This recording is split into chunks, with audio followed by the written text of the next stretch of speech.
Every morning, I wake up to the faint hum of traffic outside my apartment window.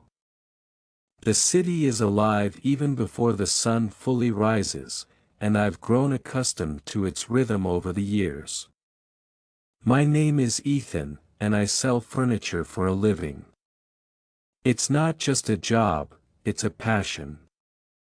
People often think selling furniture is mundane, but they don't understand the stories behind each piece or how it can transform someone's life. I live in a bustling metropolis where space is a luxury, and every square foot counts. Apartments are small, but dreams are big. That's where I come in, helping people find pieces that fit both their homes and their personalities. From sleek modern sofas to intricately carved wooden tables passed down through generations, I've seen it all. Each item has a history, whether it's brand new or decades old, and part of my job is to connect those histories with the right person. Today started like any other day. I woke up at 6, brewed myself a strong cup of coffee, and scrolled through emails on my phone while sitting by the kitchen counter. Most were routine, inventory updates, client inquiries, reminders about upcoming shipments, but one caught my eye. It was from Mrs. Langston, an elderly woman who had contacted me a few weeks ago about selling some antique furniture she no longer needed. She lived in a grand old house on the outskirts of the city, far removed from the chaos of downtown. Her message was brief: "Ethan, could you please come today? There's something urgent I need to discuss." Something about her tone made me uneasy, but I didn't dwell on it too much. After finishing my coffee, I showered, dressed in my usual work attire, a crisp shirt, slacks, and polished shoes, and headed out. The drive to Mrs. Langston's house took nearly an hour, giving me plenty of time to think. Selling furniture may seem straightforward, but it's rarely just about transactions. It's about understanding what people value and why. Some customers want functionality, others seek beauty or nostalgia. And then there are those like Mrs. Langston, whose reasons run deeper than they initially reveal. When I arrived, her house loomed large against the gray sky. It was a Victorian-style mansion, complete with towering gables and ivy creeping up the stone walls. The front door creaked open before I could knock, and Mrs. Langston appeared. She looked frail, leaning heavily on a cane, but her eyes were sharp and piercing. "Thank you for coming so quickly," she said, ushering me inside. The interior of the house was dimly lit, filled with antique furniture covered in white sheets. Dust motes floated lazily in the air, catching the light streaming through stained glass windows. Mrs. Langston led me to the parlor, where a mahogany desk sat uncovered, its surface gleaming despite its age. Papers were scattered across it, along with several framed photographs. "I need your help," she began without preamble, sinking into a chair. "This house, it holds too many memories. Memories I can't carry anymore." She gestured vaguely around the room.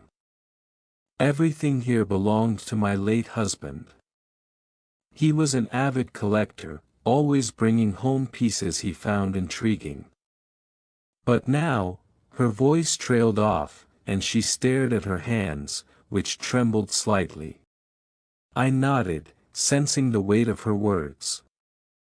This wasn't just about selling furniture, it was about letting go. "Of course, Mrs. Langston. We'll take care of everything. Do you have specific items in mind?" She hesitated, then pointed to a massive armoire standing in the corner. "Start with that. And the dining table set. Those were his favorites. As she spoke, her gaze drifted to one of the photographs on the desk. It showed a younger version of herself smiling beside a man who radiated confidence. They stood in front of the very armoire she'd mentioned, looking happy and carefree. Over the next hour, we walked through the house, selecting pieces to sell.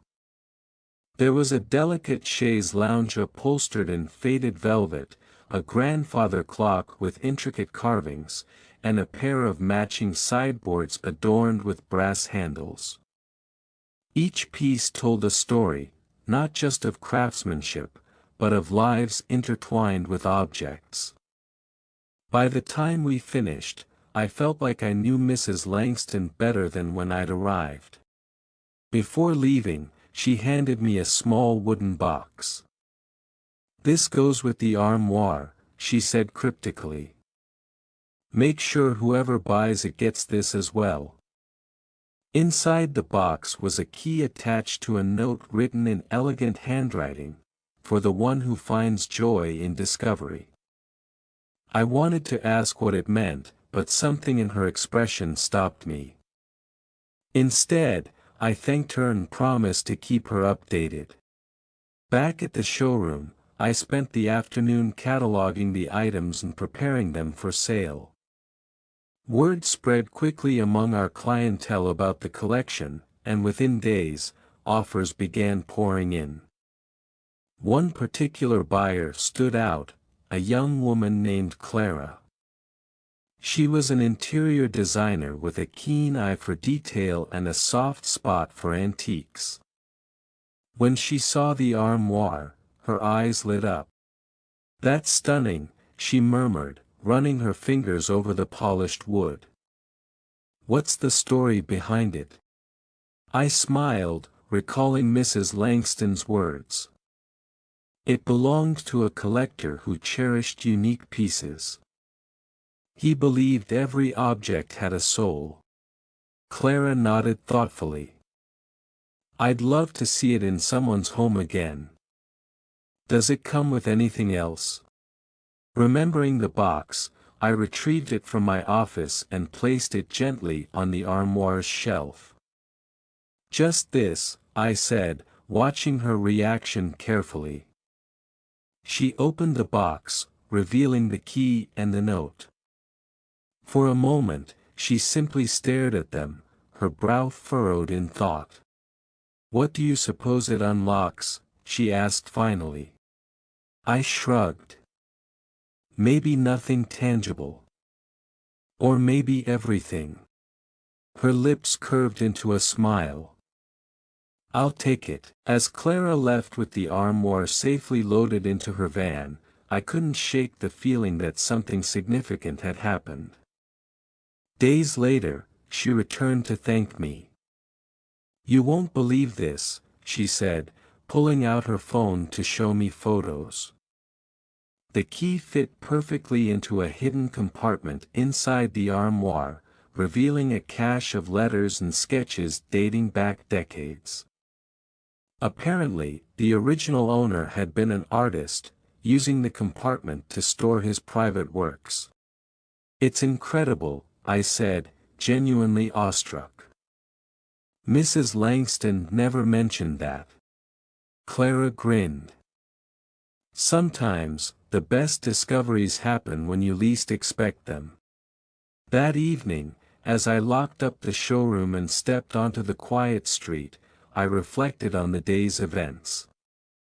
Selling furniture isn't just about moving products, it's about connecting people with pieces that resonate with them. Every transaction carries the potential for surprise, for rediscovery, for meaning. And sometimes, if you're lucky, you get to witness the magic firsthand. Walking home under the starlit sky, I felt grateful for my role in these stories.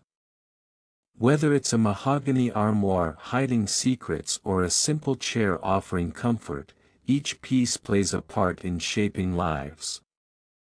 In a world that often feels chaotic and impersonal, there's solace in knowing that even the smallest details matter.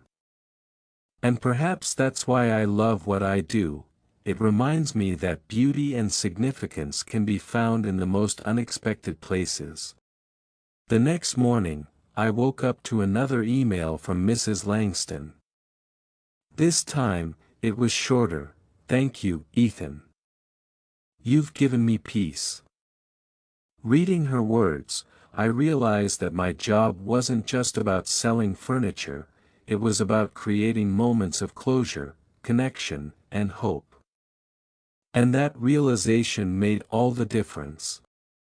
From that point forward, I approached every sale with renewed purpose. Because in the end, it's not just about the furniture, it's about the stories waiting to unfold.